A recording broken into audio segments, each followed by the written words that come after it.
Rappelons-nous la force que représente l'unité du peuple juif.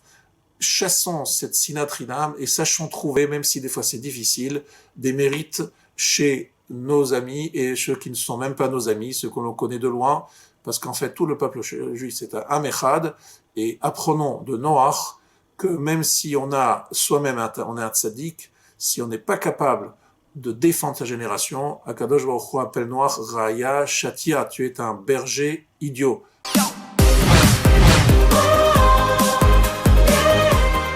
Bonjour à tous, bravo à Torah Box de prendre une nouvelle initiative, celle de nous renforcer dans la relation avec autrui, Ahavat Rinam, éloigner Sinat Rinam, la haine gratuite, et rechercher la Ahava, l'amitié entre les Juifs. Nous allons prendre aujourd'hui un exemple, celui de Noach, qui, bien qu'il était Ish Tzadik Tamim Haya Bedorotav, c'était un juste, Tamim, parfait, entier. Malgré tout, nos sages trouvent chez Noach des défauts et lui font des reproches. Tzadik Haya Bedorotav, dans sa génération. S'il avait été dans la génération d'Abraham, Lo Haya Nershav Likloum, il aurait été considéré comme rien. Ce n'est pas l'habitude de nos Chachamim de traiter ainsi le Ish Tzadik. Vous le savez que Yiftach Bedoro, ki Shmuel Bedoro, même Yiftach qui n'avait pas le niveau de Shmuel, on nous dit que El Lecha Ela Shofet Shebiyamecha, tu n'as que le juge qui est à ton époque. En clair, on a le juge qu'on mérite. Et on doit avoir avec lui autant d'égards et de respect comme si c'était Shmuel. Il est celui qui est là à l'instant T. Comment se fait-il que nos sages sont aussi durs envers Noach ? Eh bien, ils le sont parce que Noach aurait dû prier pour sa génération, il ne l'a pas fait. À tel point que le Midrash nous dit que lorsqu'il s'agit de la Teva, on parle de Kinim Ta'aseh la Teva. Tu feras des compartiments pour la Teva. Et nos sages nous font remarquer que c'est le même mot, Ken, Kuf, Nun, qui désigne le nid des oiseaux, et c'est une allusion aux oiseaux qu'apporte le Metzora, le lépreux, lorsqu'il veut avoir la kapara et la tahara, la purification.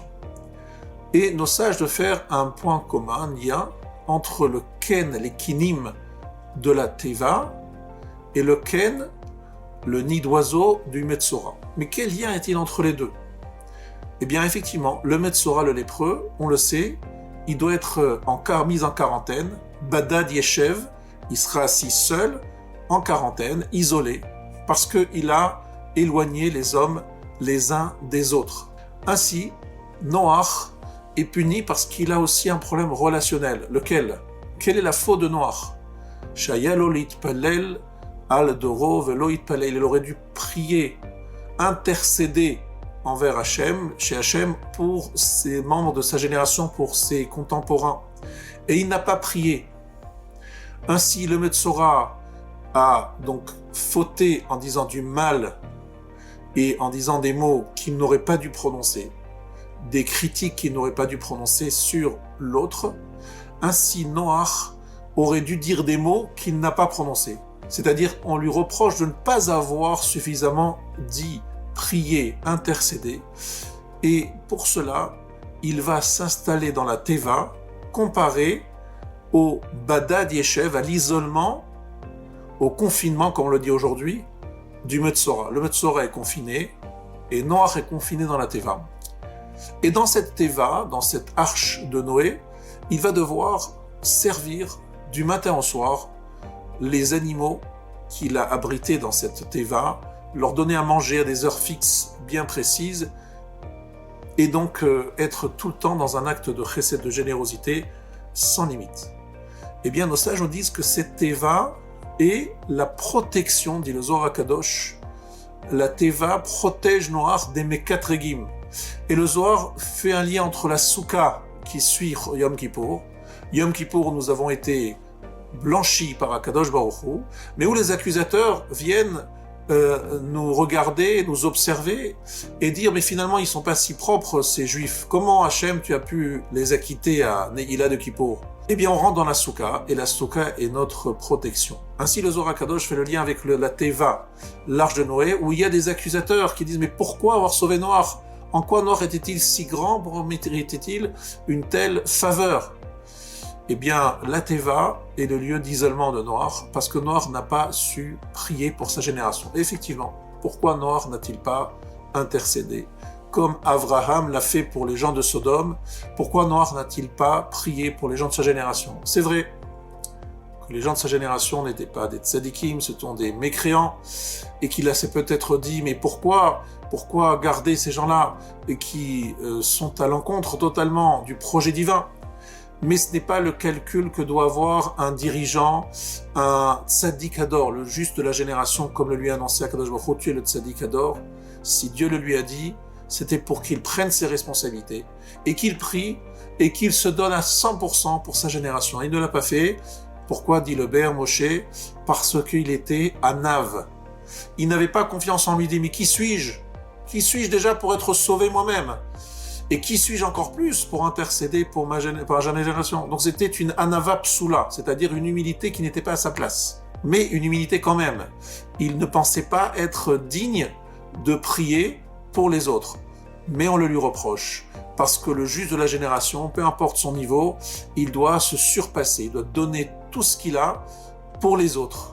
Et s'il ne le fait pas, eh bien, il y a des kitrogim, c'est-à-dire des accusateurs, et qui disent, mais comment Noach va-t-il être sauvé? Alors, Noach réalise cela trop tard, lorsqu'il sort de la Teva.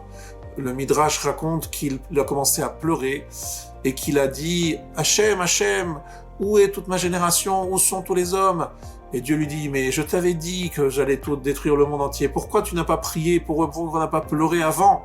Pourquoi tu n'as pas intercédé avant? Alors Noach réalise sa faute, son erreur. Et à ce moment-là, il apporte des sacrifices. Il a le cœur brisé, il reconnaît sa faute et ses sacrifices font monter Reach Nichoach l'Hachem, une odeur agréable pour Hachem, et Hachem s'engage à ne plus envoyer le Maboul sur terre. Donc finalement, Noach fait Teshuvah au moment de la sortie de la Teva, mais c'est trop tard. Il est le seul rescapé. Peut-être n'aurait-il pu rien obtenir en priant, comme d'ailleurs Abraham n'a rien obtenu avec Sodome, mais au moins il aurait dû faire tout ce qui est dans ses moyens, dans ses capacités, c'est-à-dire prier pour sa génération et aller bien au-delà de ce qu'il comprend, de ce qu'il perçoit, en se disant que ce sont les créatures d'Hachem et que c'est quelque part un chilul Hachem, une profanation non divin, que de les voir disparaître. Ainsi, nous devons retenir de ces midrashim, de ce Zohar HaKadosh, de tout ce que nous venons de citer, un grand enseignement pour nous. Nous aussi, nous devons prier. Mais prier pour qui? Pour tout le monde. Et ne pas essayer de se dire et de se discuter en disant oui, ceux-là, ils ne méritent pas, ceux-là, ils sont des mécréants. Non, au contraire, essayer de se dire et de trouver chez chacun un srout, un mérite. Se dire qu'il faut être capable, comme Abraham, d'être le défenseur, l'avocat de sa génération. Peu importe qui on est, peu importe si on pense qu'on n'est pas au niveau, mais Hachem, il aime ceux qui défendent ses créatures. Il a un faible pour cela. Il l'appelle même le Hav, le père, parce que le tzadikador, c'est comme un père. Un père, il va toujours intercéder et trouver des circonstances atténuante pour les faux de son fils, il va toujours trouver des mérites et des srouyot, des mitzvot, des belles choses chez son fils. Ainsi, on l'appelle Avi. Elisha dit Eliwan Avi, il appelle le père, parce que le père de la génération, il est capable toujours de trouver les qualités et de défendre sa génération auprès d'Akadosh Baruch Hu. Et c'est ce que Hachem attend de Noach, c'est ce qu'il attend de chacun d'entre nous. On n'est peut-être pas les tzadikim de la génération, mais nous devons éloigner de notre bouche la critique et au lieu de trouver les défauts, d'essayer de déceler les qualités de nos contemporains, même si des fois c'est difficile de le faire, il faut tout faire pour les trouver et pour dire à Kadosh Baruch Hu, comme l'a fait le Kedushat Levi, le Rabbi Levi Yitzhak de Berdichev, qu'on savait qu'il était l'avocat d'Hachem. Hachem aime ceux qui aiment son peuple, comme un père aime ceux qui aiment ses enfants. Ainsi, je vous rappelle ce que nous dit la Gemara, que la raison pour laquelle le Beth Amikdash n'est pas reconstruit aujourd'hui, c'est parce qu'il y a la sinat chinam, la haine gratuite, et qu'à l'époque d'Achav, où il y avait beaucoup d'idolâtrie, ils allaient en guerre et ils revenaient indemnes. Pourquoi? Parce qu'il n'y avait pas de médisance et il n'y avait pas de la shonara. Donc rappelons-nous la force que représente l'unité du peuple juif. Chassons cette sinat chinam et sachons trouver, même si des fois c'est difficile, des mérites chez nos amis et ceux qui ne sont même pas nos amis, ceux que l'on connaît de loin, parce qu'en fait tout le peuple juif c'est un Am Echad, et apprenons de Noach que même si on a soi-même on est un tzaddik, si on n'est pas capable de défendre sa génération, Akadosh Baruch Hu appelle Noach Raya Shatia, tu es un berger idiot. Je t'avais dit, tu es le tzaddik de la génération, tu n'as pas su comprendre le message, eh bien, voilà, tu dois apporter un sacrifice. Il apportera un sacrifice expiatoire, mais c'est déjà trop tard. Le monde a été détruit. Bien, chers amis, nous comprenons que si Hachem nous met en confinement, en isolement, c'est peut-être pour nous rappeler que finalement, nous n'avons pas encore assez compris l'importance de l'unité et de la relation et la chance d'être ensemble. Et c'est peut-être pour ça que nous devons aujourd'hui, en nous retrouvant en Eretz Israël, on espère bientôt dans le Galout aussi se retrouver tous ensemble, sans restriction, nous rappeler l'importance de la relation, du respect, de l'admiration que nous devons avoir vers les autres, peu importe qui ils sont, en essayant de trouver le mérite chez chacun d'entre nous. À très bientôt.